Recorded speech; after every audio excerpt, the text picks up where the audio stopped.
Hi, Daniel. Delighted to be chatting with you. Myself and Steve Evans here. Hi, Daniel. You're right. Good afternoon, gents. Good afternoon. Yeah, it's actually it's evening now, isn't it? Yeah. Hang on, you're in a different part of the world to us, aren't you? So Very true. Maryland. Maryland, Baltimore, yeah. Yeah, so you are afternoon. So tell us a little bit about Maryland. It's somewhere I haven't been. Don't know much It's about it. unusual, Steve. You've only been everywhere, mate. I know I've been around a lot of places, and I was Yeah. looking at this thinking I haven't been there, so I can't ask a question about somewhere I've been and how's it doing. Not tonight. Yes. So tell us a little bit about it. I am very well traveled. That just is how my life panned out. So, Maryland, for those across the pond, is a small, very strangely outlined state that sits on the north side of DC. And if you're going from DC to Philadelphia or New York, we're just the little line that you have to go through. Okay. Fair enough. Yeah. Haven't you also lived in somewhere I do know a bit better, East Anglia, near Norwich way? Yes. So I grew up as a Air Force brat. The American military has bases all over the world. I was born in California. Then we moved to Okinawa, Japan, to Ramstein, Germany, to Oh, no, that I've been there. Yeah, Mexico. been there. Steve was in the army, Daniel. My dad was Air Force. Okay. Cool. Yeah, so I've been down to Ramstein. I haven't been. Where did you just mention a minute ago? Did you mention Japan? Yeah, not been there, unfortunately. What was Japan like? I barely remember it. I was Too young. yay high. Ah, Oh well. And then you eventually came to England at some point, didn't you? Yeah. Yep, spent my high school years there from '04 to '08. Very interesting time to be. So what did you think of East Anglia, though, generally? That was a lot calmer than some other places that I've lived. um, yeah, it was very chill. Rain every other day. Yeah, that's about normal. I was thinking more of. Did you find it was a lot of countryside there compared to the Yes. likes of Japan, where it's probably where you're in Japan? Was it heavily built up, or? So Okinawa, Japan is kind of like the Hawaii of the Asian side of things. Basically an island. Uh, Germany is Germany, and New Mexico was very drastic in contrast, very gorgeous, very beautiful, just a desert right in the Rocky Mountains. You can't beat it. The sunsets there are just the best. Yeah. So if you ever get the chance, go to New Mexico and just sit outside at night. You'll never see anything like that ever again. I did that in September actually, and it was absolutely magnificent. Some of those sunsets, incredible. Yeah, Oh yeah. yeah. But anyway, yeah, you're quite a well-traveled man. Then, obviously, well, from when you were a young boy right through until now. So yeah, you've gained some experience there. Yeah. Was that a hardship, do you think? Or like a great adventure? Were you leaving friends behind or making new friends in new places? How did you feel about that, moving around the world?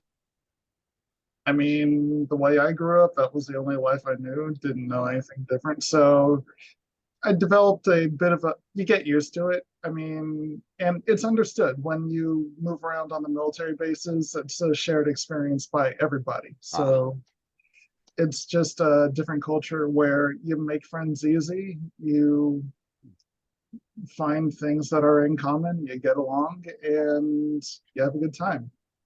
There are a few things that are constant.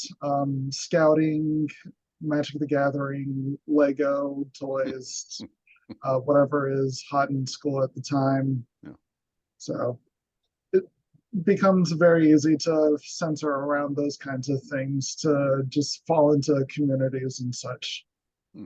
Yeah, and I found well, through experience, most people who grow up in that environment and moving around every few years, you get used to getting new friends, losing friends, and you don't tend to stay in touch. You know, you say you're going to, but you don't. It's just life. And you adapt really well in the end, don't you? Wherever you move, you just settle in. Whereas, you know, a lot of people who are in a situation where they stay in one place for 10, 12 years, then move, really struggle with it. But once you've been in a forces background, I just find it was like, it's a doddle, just dead easy to do. You Yeah. obviously feel the same, or you found it the same way, yeah. Yeah. That is, it's very true. It's just how it goes. Social media has made keeping in touch with everybody a Yeah. heck of a lot easier. Yeah. So there is that. Yeah, it definitely is interesting growing up to see that era of it all as well.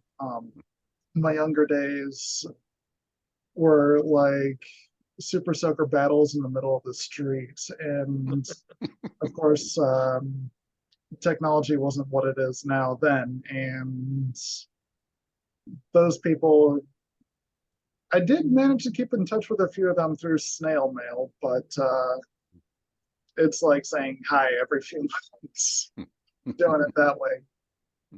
Yeah, it's a bit of a bore, isn't it, with snail mail? Now technology's moved on, it's so easy, isn't it, to throw an email together in seconds. But what do you do to relax then now? And do you do other things like walks in parks, go to the zoo, or what's your hobbies? So for me, I am very much an outdoor nature-based person. I am one of those kids that grew up completely idolizing Steve Irwin and just enjoying nature. Crocodile Man. Yeah. Yeah. I gathered as much, actually, looking at, you know, what you've written down in your testimonials and all that. Like, so that's why I mentioned zoos and outdoor life. Yeah, yeah, because you mentioned that, and you like nature and animals. Is your wife Robin the same? Does she got the same interests? She actually works for the Maryland Zoo of Baltimore, so just a lot. Cool. You mentioned outdoors. So tell us about qualifying as an Eagle Scout. So scouting was a really large part of my childhood, and again, that's just one of those things where it becomes a community that, regardless of where you go, what you do, that's just one thing that is always constant. So you fall into that. And the American scouting system, you earn patches, you do requirements on various things, and you go up through the ranks. Eagle is the highest award in the American system of scouting. So to reach that, you have to do major projects, and mine was building a airfield out in, I forget the name of the town it was. It was not too far off of Swaffham, I remember that. That's incredible. But yeah, so it was a community project. This group that a bunch of Americans from the bases go to chill in, hang out, remote control airplanes and small aircraft, had a new field that they were given because their old airfield was taken and something was being done with. But this new field was full of things like the flint that's all over the ground in England, because farmers back in the day would use flint to keep the ground warm. And flint is not a friend to balsa wood made planes that are thousands of quid to make. So that needed to be cleared out. The grounds needed to be flattened. Drainage needed to be installed, and God, that was a project. Yeah, a huge project. Yeah, sounds like a huge project. Yeah, a lot of logistics going down there. Yeah. Moving on, let's talk about your writing. Now we've both got mutual friends in Michelle Cobbett, haven't we? Who did well? I think she's a mutual friend. She did a literally write about your book Hydra's Wake, didn't she?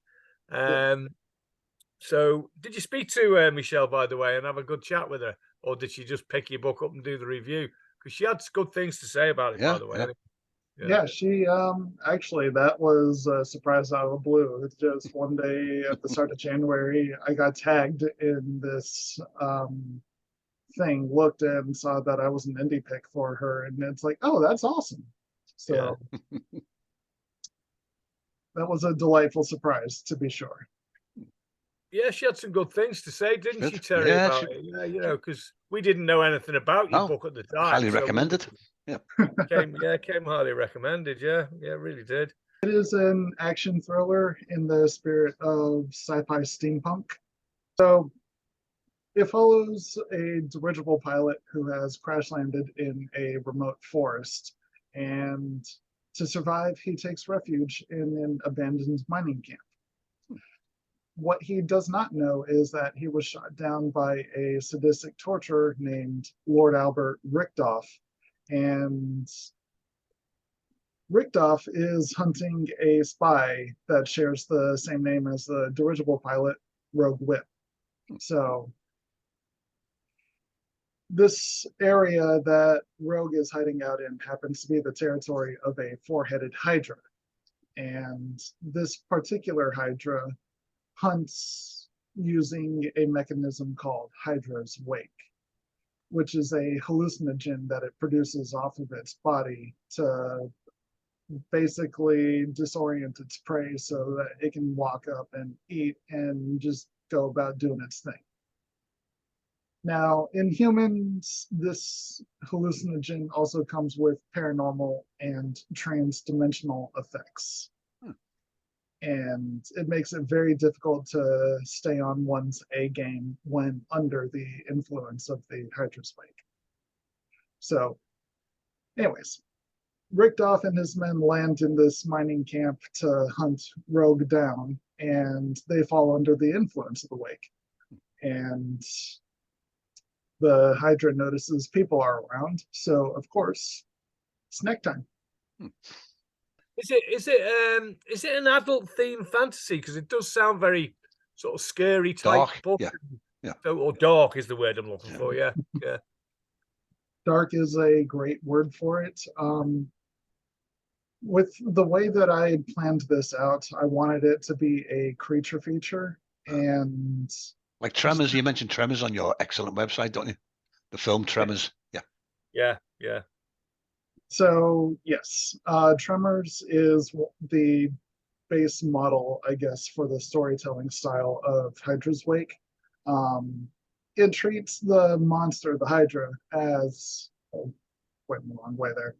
The bearded dragons there, they did inspire some of the part of the Hydra, but yeah, so it treats the monster as a natural animal doing its thing.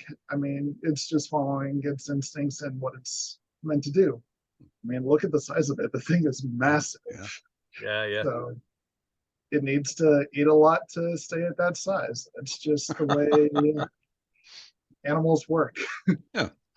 Is there elements of humor in there as well? Because I know there is in Tremors. I know it's a serious story, monsters coming up under the rocks and trying to eat people.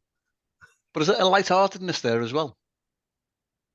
So the human element of this is something that delves into the plot, but what I can say is that it's a very fun surprise that keeps the action very nonstop and very intense.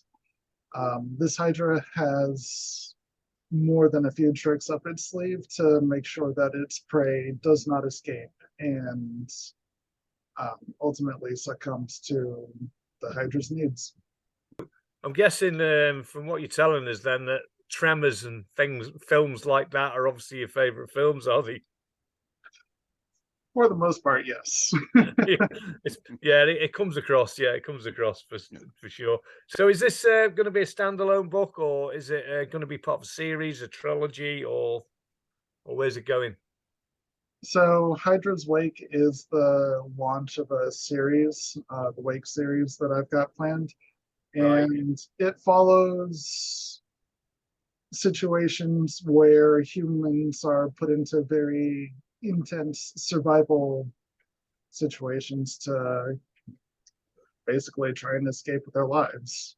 And there's a bit of a human plot that goes around it, but doesn't really overwhelm anything. I don't really explore that too much until the start of the next book, Frost Wake, which is the next one in this particular series. When's that due out, Daniel? Frost Wake has a tentative release date in early September this year.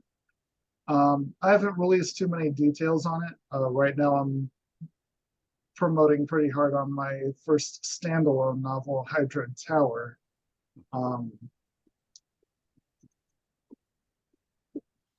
Already got the proof copy in, so that's awesome. Great cover. Yep. Yeah, I love it. Wow. Yeah, despite having Hydra in both of those, that story there, the time just seems right to publish that one. It is more along the lines of princess rescuing a prince. So with a general conversation of people wanting strong female leads and just kind of treating women with the same respect that 80s action hero guys got. Yeah. So this should be very fun for a lot of people to enjoy. Okay. Cool. That one is coming out April 23rd, or 24th rather, April 24th, 2023. Yeah. So that's exciting. There is a Kickstarter going on about it right now, and that is live from today until April 10th. The Kickstarter already reached its goal within 1 hour of launching. So there's a lot of interest for it. It's exciting. I'll provide you guys with a link for that. I could ask that, yeah. Yeah.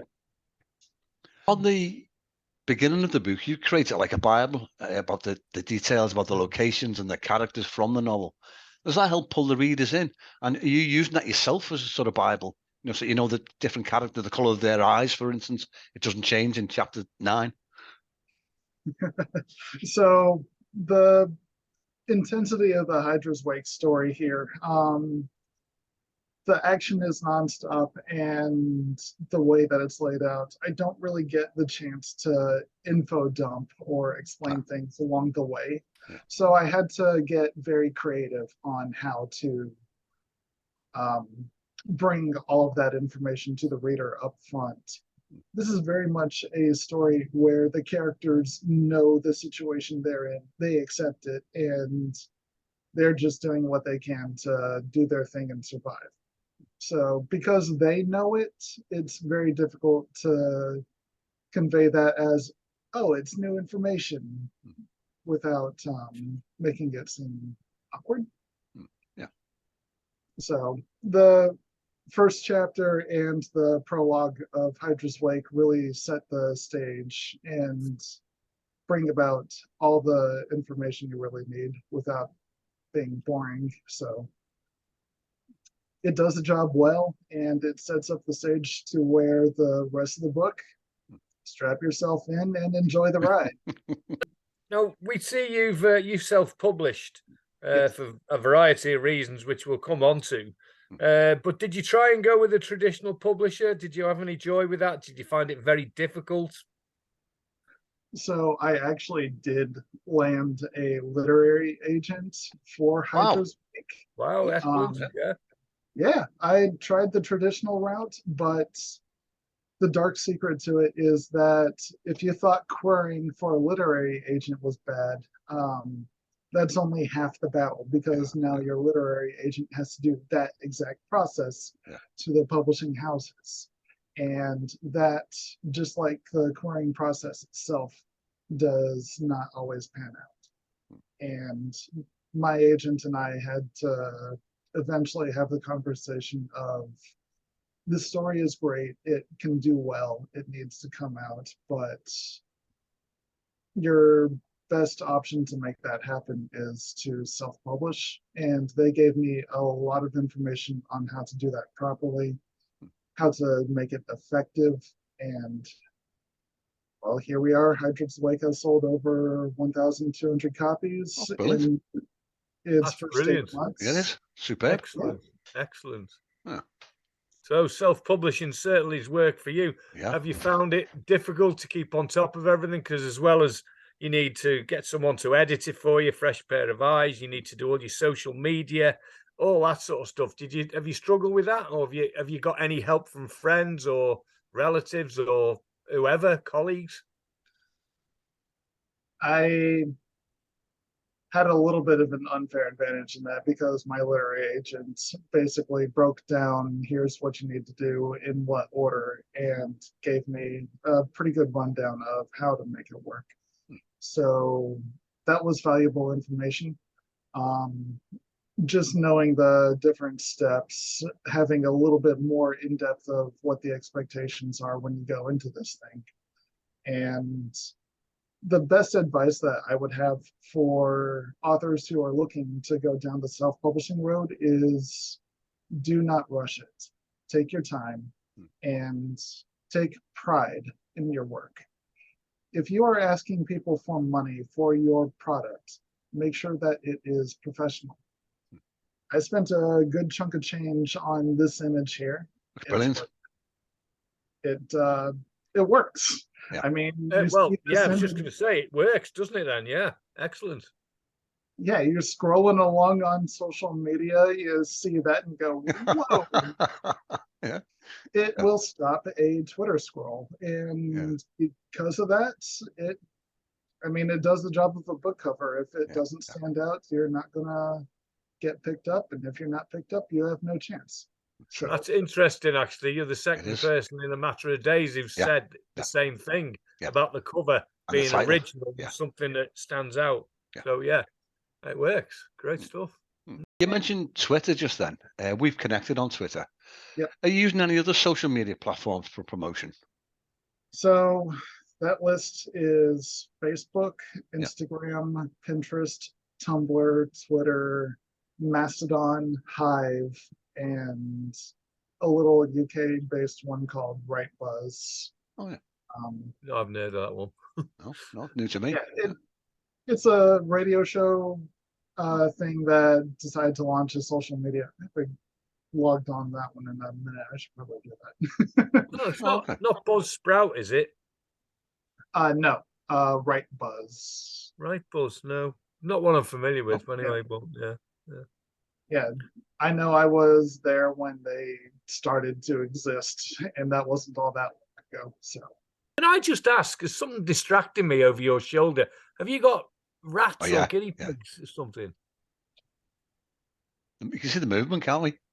Yeah, and I was like, I used to have a lizard. I think is it? I thought it was a lizard. I couldn't quite make out what we had there. This is Clink. She is one of our 3 bearded dragons. Wow. Absolutely. Safe, perfectly safe as well. No bites. Oh yeah, bearded dragons are phenomenal lizards. They have high energy. They have a large personality. Yeah. They certainly are much more energetic than other animals. Yeah. Looks pretty comfortable sitting there. Yeah, I've seen people with them before, and they seem to be quite happy just to sit there, and they are really comfortable with humans. Yeah, definitely. Oh. Humans have body heat. We are warm, and they will just pancake out like Clink is doing here and go, ah. So, do you have a strict writing routine? For example, do you sit down daily and have a set time where you write your books, or do you just do it as and when thoughts come into your head? So life can be hectic, as everybody knows. When I do decide to write a novel, I hammer them out. So I can get from starting an idea to having a manuscript finished in a matter of months. Wow. That's quick. Yeah. It is, isn't it? Yeah. Like Hydra Tower, for example, not even 2 months it took me to write that one, but That's because the story for that one is really fun and just one of those things where you get a clear vision in your head on how you want it to go and how you want every step to proceed. Where are you going? If you had a friend or a colleague coming into wants to write a book for the first time, what advice would you give him? Considering how well you've done, you've done pretty well. Really well. Yeah. What advice would you give to a new writer who's penning his first novel? Don't give up is the simplest thing that I could say for that. I almost thought you were going to say, "Don't start." Then, don't even bother. Oh no, Go no. on, no, sorry to interrupt. Go on. So don't give up. Go on. Carry on. So the big thing about writing a novel is it is one of the largest undertakings that you can do. It takes a lot of time. It takes a lot of energy, and it is a mental pain in the ass. There's no way. That's a There's great no getting description. around that. Yeah, there's absolutely no getting around that. The amount of energy and effort that goes into writing even your first draft is enormous. And because of that, it's a project that when it's your first time, it is going to overwhelm you. That's just how it goes. But when you reach the end and you stamp those two little words at the end of your draft for the first time, that's a sense of pride and self-confidence that cannot be matched.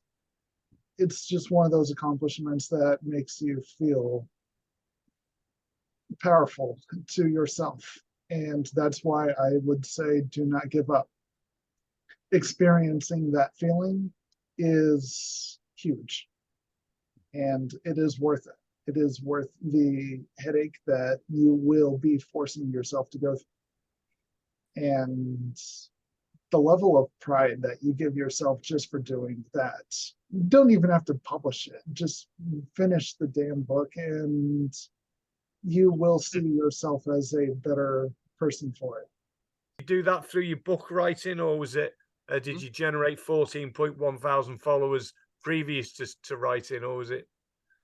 Oh no, so I actually started the Twitter account specifically for the publishing of Hydra's Wake because social media, whether you like it or not, you have to jump on and just be on board with it. Whether or not you care for Elon Musk, if you care about Elon Musk that much to hinder your book, then that's on you. But it is a resource where people do spend money, so it's a resource. You use it to your advantage, don't you? Yeah. And that's true with just about every social media platform out there. Is they have learning curves. You gotta use them, and doing so successfully can make a significant impact. It's time's caught up with us. It's been, I really enjoyed this chat. Time's flown by as it does when we're having a good one. And it's I love the introduction of your what's his name again? This is Clink. Clink, yeah. Clink, he's got to go back to the Clink soon. Yeah, we got before. You okay with that? Your cat? There's a cat there as well. They get on okay? There is. Bones. She was Bones. Just chilling on the desk here. Oh, brilliant. Yeah. Clink has a nasty habit of trying to ride the cat. Cool. Brilliant. Let's put a saddle on her. Yeah. Clink wishes. No, that it's been great. But listen, thanks for your time. Let's keep in touch, Daniel. Maybe have another one with the new release. Absolutely. Yeah, definitely. Yeah, that'd be good. Yeah. But for now, Daniel, we'll say thank you very much. Yep. Cheers. Yeah. Cheers. Thanks, Daniel. Cheers. Thanks for that. Appreciate it.